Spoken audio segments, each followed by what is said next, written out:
Bonsoir, soyez les bienvenus dans le 19-20 de Provençal. Pour la première fois, la toute jeune Fédération de l'édition indépendante tenait ses assises nationales ce vendredi à Aix-en-Provence, à la Cité du Livre.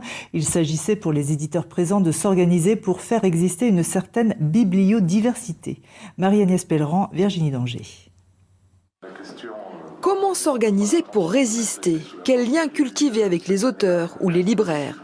Ces questions étaient au cœur des premières assises nationales de l'édition indépendante à Aix-en-Provence.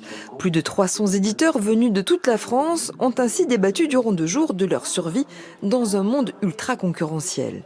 Car chaque jour, il se publie en France 270 livres.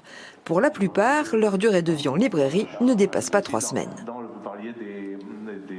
Ces 3000 éditeurs indépendants réalisent à eux seuls 10% quand les 90 autres pourcents sont réalisés par quelques groupes, grands groupes, que le public connaît bien, Hachette par exemple, Gallimard. Voilà. La spécificité de l'éditeur indépendant, c'est d'être libre de sa production, d'être libre de ses choix et d'assumer le coût de cette liberté.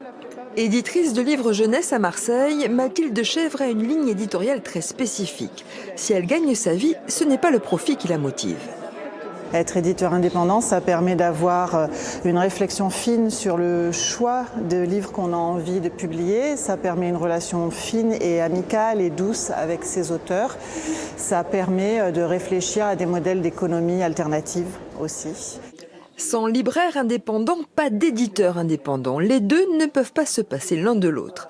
Et le lecteur trouve en librairie ce qu'il ne trouve pas en grande surface. Par exemple en poésie ou par exemple en littérature jeunesse, s'il n'y avait pas les maisons d'édition indépendantes, on perdrait beaucoup en termes de choix et puis aussi de qualité parce qu'elles proposent en général des ouvrages de grande qualité éditoriale.